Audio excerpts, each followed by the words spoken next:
지난주부터 새로 시작했습니다. 장해찬 국민의힘 청년 최고위원, 용해인 기본소득당 상임대표 두 분과 벌이는 뜨거운 토론. 두 분 나오셨습니다. 안녕하세요. 네, 안녕하세요. 네. 지난주까지는 개표 하루 전날이라서 장해찬 청년재당 이사장이었는데 지금 일주일 사이에 청년 최고위원 되셨습니다. 축하드립니다. 감사합니다. 네. 네. 저희가 지난주에 청취자분들께 코너명에 대한 의견을 구했습니다. 특히 용장호투가 괜찮았다라는 반응이 있었는데 두 분 의견이 괜찮으시면 이걸로 결정을 할 수도 있어요. 어떠세요? 네, 괜찮으세요? 저는 좋습니다. 특히 용자가 앞에 있기 때문에. 네, 저는 이런 말장난 되게 좋아한다고 지난주에도 말씀드렸기 때문에 네, 용장호투 좋습니다. 예, 그러면 당사자 두 분 반응도 뭐 호의적이시니까 화요일 이번 코너 이름은 용장호투로 최종 결정하고요. 다음 주에는 이 시그널 음악이나 이런 것도 용장호투에 맞게 정돈을 해서 우리 선보이도록 하겠습니다. 다음 주 제가 한 주 쉬어가야 되는데. 아, 그래요? 네, 아무튼 이런 발표를 갑자기 방송 중에 장씨 대체 출연자를 물색하시길 바랍니다. 아, 그렇군요. 알겠습니다. 자, 용장호투로 일단 간판을 올리고요. 본격적으로 들어가기 전에 직전에 이게 지금 코너 시작하기 직전에 오후에 이런 보도가 나왔어요. 용해인 의원이 가족여행에 김포공항 귀빈실 사적으로 사용했고 이거 규정 위반이다라고 하는 SBS 기사가 나왔네요. 이거 좀 어떻게 된 일인지. 네, 이제 자초지종을 떠나서 참 송구하고 또 민망합니다. 이 공항공사에서 제공하는 신청서 양식대로 공무 외 사용이라고 명시를 해서 신청을 했고 네. 절차에 따라 55,000원 사용료도 납부를 했습니다. 그리고 신청서 양식에 공무 외 사용이라고 체크하는 칸이 있었고 신청 승인 연락을 받아서 절차상에 문제가 있을 것이다라는 것을 좀 알지 못했습니다. 네네. 네, 절차상 문제가 있었다면 당연히 사용하지 않았을 것인데요. 경위가 어떠했건 간에 제가 좀 더 절차를 확인했었어야 되는 일이다라고 생각합니다. 네네.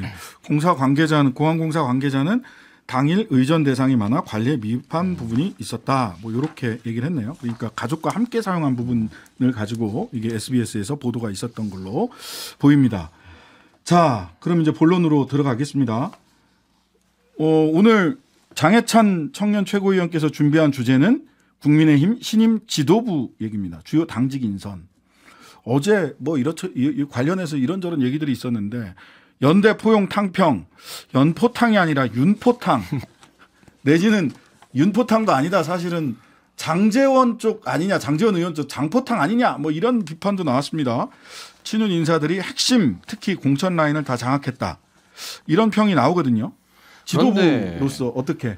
당연하게도 네. 저희 정부 성공을 위해서 당정 일체되어서 똘똘 뭉치자라는 철학을 공유하는 분들이 주요 당직에 진출하는 거는 놀라운 일이 아니다. 이미 그리고 당정 일체를 통해서 남은 1년 동안 총선 승리 열심히 싸우라고 우리 당원분들이 전대통에서 판단을 내려주셨기 때문에 거기에 대해서 저는 크게 문제될 여지가 없다. 저 내부적으로도 비공개 최고위에서 의견을 개진할 때 우리 뭐 친윤 너무 많다라는 일각의 비판 우려하지 말자.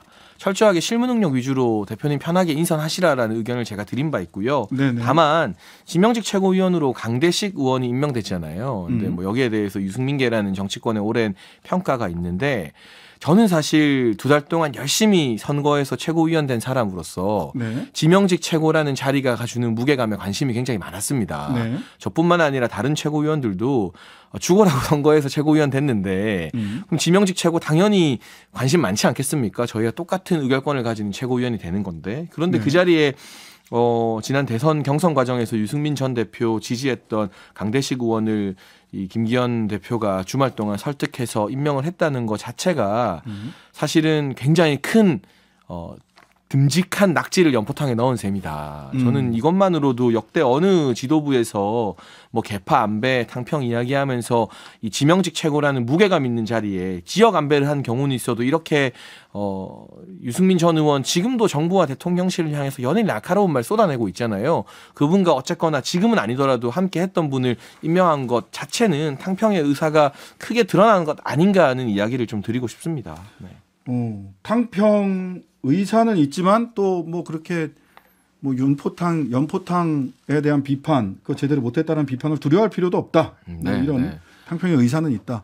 인사 어떻게 보셨어요? 지금 당직 인사. 네, 뭐 물이 한강인데 거기에 뭐 듬직한 낙지 한 마리 넣는다고 그게 너 연포탕이 되겠습니까? 표현이 너무 좋으세요. 제가 상대편으로 듣고 있지만. 방송에서 제가 다음 이제 국민의힘 차기 지도부가 앞잡이가 될 거냐 아니면 길라잡이가 될 거냐를 선택하셔야 된다라고 이제 선택하시게 될 거다라고 말씀을 드렸는데 저는 거기에 정확히 앞잡이가 되겠다라고 답변을 한 거라고 생각하고요. 윤석열 대통령의 사당화의 포문을 연 인선이었다라고 평가합니다. 윤석열 정부 1년 이 시간이 불통과 퇴행이었다면 앞으로 2년 차도 크게 다르지 않겠구나라는 생각이 들고요. 뭐 검사 동일체 대신에 이제 당정 일체를 이루셨으니까 윤석열 대통령과 국민의힘도 좀 이제는 전 정권 탓하지 않고 책임 떠넘기지 않고 평가받으실 것이라고 생각하고요. 저는 총선이 그 심판대가 될 것이라고 예상합니다. 네. 야당에서 좀 민생 입법이나 정부 입법 발의에 대해서 협조를 해주시면 저희가 충분히 1년 뒤에 평가받을 각오를 하고 있고요. 저는 전당대회에서부터 이런 당정 일체나 뭐 친윤 지도부에 대해서 부정적이라고 생각해 본 적이 없습니다. 그런 거 안 하겠다고 말한 적도 없고 깔끔하게 하나 되어서 1년 동안 국정과제 이행하고 승부 보겠다, 심판 받겠다라는 게 우리 지도부의 각오이기 때문에 앞으로 1년 동안 저희가 잘해야 될 부분이고요. 다만 이 지명직 최고위원의 무게가 결코 가볍지 않다는 말씀을 좀 더 드리고 싶고 앞잡이라는 표현을 쓰셨는데 앞에 가는 건 동의합니다. 이 최전방 공격수가 되겠다. 앞에 이 민주당의 어떤 발목 잡기라던가 이재명 대표의 무리수로부터 윤석열 정부 주요 법안이나 민생 법안을 통과시키고 관철시키는 최전방 공격수가 되겠다는 측면에서 앞잡이라면 앞잡이 역할을 하겠습니다. 예. 자, 안철수는 고쳤어도 이준석은 고쳐 쓰지 못한다. 이준석에 대한 심판이 이미 내려졌기 때문에 가만히 두지 않겠다라고 하는 취지로 읽히는 발언을 김재원, 조수진 뭐 등등 또 장해찬 청년 최고위원도 이준석 전 대표에 대해서는 굉장히 좀 강한 비판의 목소리를 내셨던 것으로 기억하고 있습니다. 저는 뭐 가만두지 않겠다 이런 이야기를 한 적은 없고요. 강한 비판이라고 제가 말씀을 드렸는데 자, 어쨌든 이준석 소위 천하용인 다 낙선을 했지만 한 15%에서 18% 이긴 후보는 한 18% 정도 득표를 했죠. 네. 그러면은 이 사람은 정치인은 아니더라도 15%에서 18%의 당원들의 뜻은 어떻게 받아안을 생각이세요? 그러니까 제가 그분들의 어떤 마음도 얻기 위해서 소통하고 귀를 기울이는 역할을 해야 한다라고 분명히 말씀을 드리지만 그것이 또 특정인 그리고 그들이 어떤 지지했던 후보를 포용하느냐 마느냐와 직결되는 문제는 아니라고 생각을 합니다. 네. 예를 들면 이준석 전 대표는 뭐 가만두지 않겠다라는 말씀을 앵커께서 하셨는데 제가 그런 표현 쓴 적도 없지만 저희가 가만두고 말고 할 게 없습니다. 이제 다가오는 검찰 수사 잘 받고 본인이 사법 리스크라는 벽을 하나 넘어야 돼요. 그러니까 이재명 대표가 당대표로서 무슨 이야기를 하고 민생 관련 어떤 이야기를 해도 본인과 측근들의 재판 앞에서 모든 이슈가 묻히는 것처럼 이 전 대표, 그러니까 이준석 전 대표도 마찬가지이기 때문에 개인의 사법 리스크를 잘 해소하고 돌아오면 그때 가서 이야기할 일인 거고요. 다만 이 15%에 가까운 당심에 대해서 저희가 이분들은 어떤 요구를 하실까, 어떤 것을 원할까 지도부가 소통을 해야 되지만 동시에 안철수 의원 같은 경우는 그 치열한 경선 끝에 패배하고서 바로 승복하고 김기현 대표 지도부가 잘 되길 바란다는 덕담과 협력하겠다는 메시지를 냈어요. 이게 진심이든 아니든 정치상의 어떤 도의이고 최소한 유권자들에 대한 예의인데 지금 이준석 전 대표나 그 측에서는 뭐 협조하겠다, 뭐 이 지도부의 성공을 바란다, 뭐 이런 이야기조차 이런 방구 예의상으로 나올 이야기조차 안 나오고 있고 뭔가 이번에 선출된 지도부가 무슨 권력에 기생해서 한 시절 감투를 얻느니 마느니 아니 당원들의 선택인데 이게 뭐 이 기생해서 얻는 감투입니까? 그런 어떤 정치적 도의를 누가 먼저 안 지키고 있느냐. 네. 기본적인 지킬 건 지키는 모습을 보여주고 나서 우리가 통합이든 포용이든 이야기를 해보자. 그 순서 이야기를 하고 싶은 거죠. 네, 이준석 오늘 유상범 신임 수석 대변인 뭐 검찰 출신이신데 관련해서도 이준석 대표는 소위 사법 리스크부터 해결해야 된다라는 취지로 말씀을 하시더라고요. 자, 우리 장해찬 청년 최고위원도 레이싱 의혹 경우에 고발 입건 사법 리스크가 있습니다.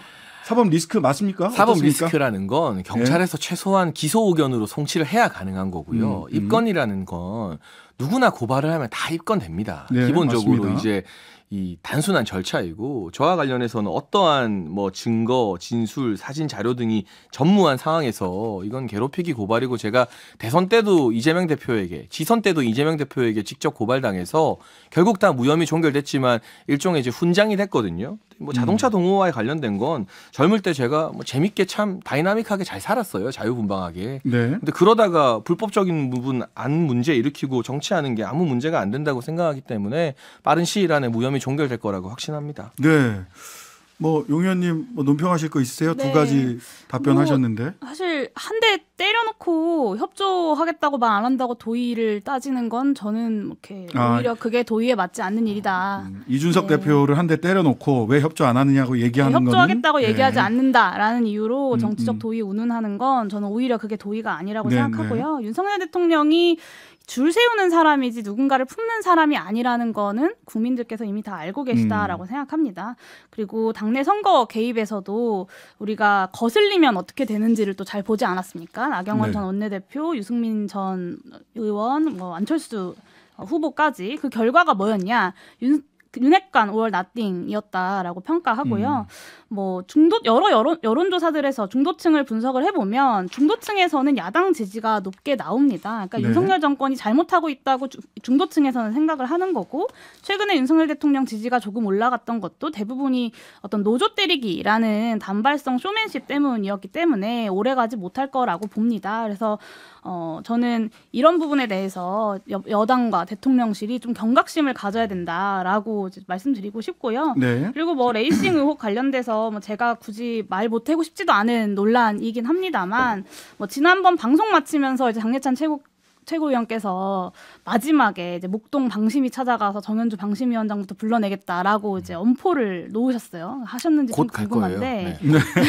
일정을 조율하는 중입니다. 네, 저는 네네. 이 많은 국민들이 이날 방송 보시면서 여당 청년 최고위원으로 가장 유력한 사람의 호가호위에 탄식했다라고 봅니다. 그래서 과연 이 불법 레이싱 의혹에 대해서도 수사가 진행되는 과정에서 계속 그러실 수 있을지 좀 궁금합니다. 근데 문제가 되는 사진이나 동영상 하나만 들고 오시면 제가 그날 즉각 바로 이 잘못을 인정할 텐데 전혀 그렇지 않고요. 네. 방심위에 대해서 제가 문제의식을 가지는 건 제가 갑자기 꺼낸 이야기가 아니라 우리 정진석 비대위원장 시절 때부터 좀 공정한 패널 섭외. 예를 들면 민주당 당직자가 패널로 나왔으면 최소한 상대 패널이 국민의힘 당직자여야 되는 거잖아요. 근데 그렇지 않은 분들을 이 보수라고 하는 것들에 대한 문제 제기를 하는 것은 저만의 문제 제기가 아니라 우리 당 전체 지지층이 공유하고 있는 문제 의식이고요.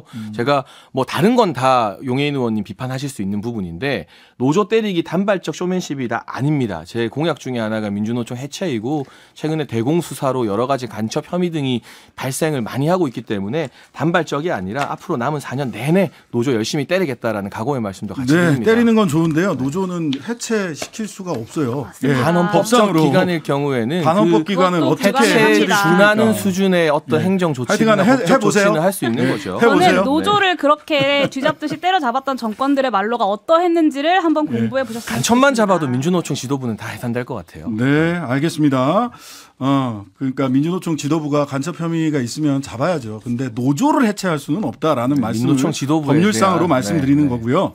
이 정치적인 용어를 이해 잠시만요. 못하면 시사 프로 진행하기 좀 힘드신 거 정치적인 아니에요? 용어를 네. 정확하게 사용하세요. 노조 해체라는 이건 단어와 충분히 저희 노조 지지층이나 지대부를 국민들이 이해하시는 노조 거고요. 지도부에 범법이 있으면 그 처벌하겠다는 것과 노조를 해체하다는 것은 민노총이 지금 질적으로 보이고 다른 있고 얘기입니다. 그 지도부가 보이고 있는 간첩 정확하게 행위가 용어를 사용하세요. 반헌법적 행위이기 때문에 아니, 그러니까 그 반헌법적 네, 기관에 잠시만요. 대해서 집권 여당의 지도부의 청년 법적 조치를 최고위원이 해서 가지고 실질적인 있는, 해체가 네. 가능하다는 잠시만요. 거죠. 제가 패널과 이렇게 언성 높이는 거 적절하지 않은데요.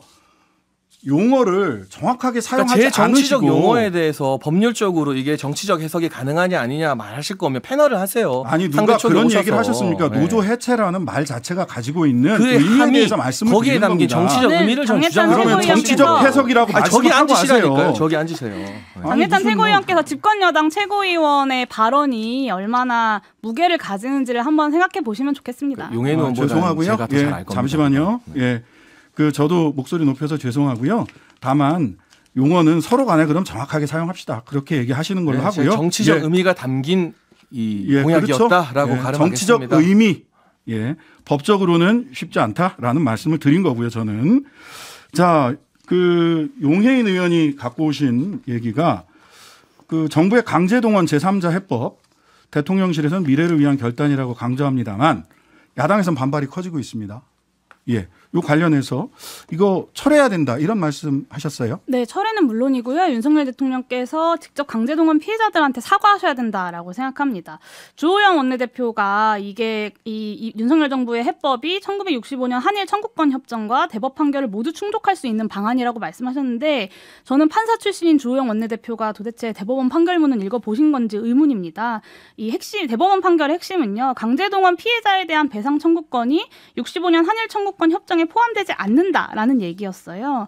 이 당시에 이제 권순일 대법관이 소수 의견으로 일본 정부와 같은 취지로 반대 의견을 표시했었는데요. 재밌는 건 이 권순일 대법관은 화천대유의 고문으로 10달 동안 일하면서 매달 1,500만 원씩 받아갔던 게 드러나서 이제 50억 클럽 수사를 받고 있는 사람입니다. 김재원 최고위원이 표 얻으려면 조상묘도 판다라고 이야기했는데 이분은 돈 앞에서는 나라도 팔아먹을 위인이라는 게 이 강제동원 판결문의 소수 의견에서 잘 보였던 거고요. 윤석열 대통령은 대선 공약 실현 차원이라고 이야기하지만 대선 공약을 살펴보면 올바른 역사 인식에 기반한 일본과의 미래지향적 관계 설정이라고 되어 있지 일본 입장에 맞는 강제동원 해법이라는 말은 없었습니다. 최근에 기시다 총리의 지지율이 크게 오른 것만 봐도 이 해법이라는 것이 누구의 입장인지를 저는 충분히 알 수 있다고 생각하고요. 이 김대중 오부치 정신을 훼손하고 있는 점도 반드시 짚어야 된다라고 생각합니다. 이 김대중 대통령 자서전을 보면 이 공동선언이 가장 중요한 것은 일본 총리의 대한민국 사죄다라고 말씀을 하셨어요. 저는 이런 게 바로 미래지향의 의미라고 생각하고요. 반성 없는 침략 국가랑 손잡고 과거는 묻어두자 같은 굴욕적인 선언이 아니라 겸허한 태도로 국민들의 분노를 윤석열 대통령께서 좀 경청하셨으면 좋겠습니다. 자, 어쨌든 윤석열 대통령은 통큰 결단을 하면 일본이 성의 있는 조치를 할 거다라는 기대감을 말씀을 하셨어요. 그렇다면 이번 일본 한일 정상회담에서 16일, 17일이나 한일 정상회담에서 일본이 어떤 성의 있는 조치를 할 거냐가 아마도 국민들이 관심 있게 지켜보고 있는 대목이라고 생각이 되는데요. 어떤 성의 있는 조치가 있어야 될 것인지 또는 있을 거라고 혹시 엊그제 대통령이랑 같이 만찬하셨잖아요. 네, 어제였죠. 예, 어제. 근데 저는 당장 제가 일본이 어떤 카드나 성의 있는 조치를 내밀지를 알 수는 없지만 점진적으로라도 지금 한일 양국에서 미래 청년 기금 만들기로 했잖아요. 그런 부분에 있어서 피해 배상 책임이 있는 기업들이 참여하는 방식이 되어야 할 것 같다. 그리고 일본의 이 정상 기시다 총리 같은 경우도 김대중 오부치 선언안에 통절한 반성의 마음이 언급되어 있지 않습니까? 그걸 재확인하는 것뿐만이 아니라 한 번 더 구체적으로 명시적으로 언급해주는 방향을 한국 국민의 입장에선 당연히 기대하게 되는 것인데요. 근데 이 98년도 김대중 오부치 선언에서 김대중 전 대통령이 미래지향적 관계를 발전시키기 위해 서로 노력하는 것이 시대적 요청이라고 언급을 했습니다. 그 요청에 우리가 25년이 지나서 어렵게라도 응답을 해야 될 책무가 있다라고 생각을 하는데 당장 일본의 조치 자체가 지금 현재 단계에서 만족스럽지 않더라도 대한민국 정부가 한일 관계 회복을 위해서 보이는 노력에 대해서 미국이나 주요한 국제사회가 전폭적인 지지와 신뢰를 보내주기 때문에 일본의 이번 정상회담이나 그 이후 조치들이 만약에 미덥지 않다면 그 부분에 있어서 국제사회에서 우리가 일본을 오히려 압박할 수 있는 위치에 설 수 있다고 생각합니다. 시간이 한 20초밖에 없는데요. 미래청년재단을 만드는 것, 그다음에 김대중 오부치 선언을 계승한다라고 하는 일본 측의 입장 어떻게 평가할 수 있을까요? 초밖에 안 남아가지고요. 대한민국 1호 영업사원이라더니 간도 쓸개도 다 내어주는 이 대일 외교에 우리 국민들께서 피눈물을 흘리고 있다라는 점을 마지막으로 말씀드리겠습니다. 네, 오늘은 여기까지 하겠습니다. 지금까지 장해찬 국민의힘 청년 최고위원, 용해인 기본소득당 상임대표 두 분과 함께했습니다. 감사합니다. 네, 감사합니다. 하루 종일 기다려지는 진짜 시사. 평일 저녁 6시 5분 신장식의 뉴스 하이킥.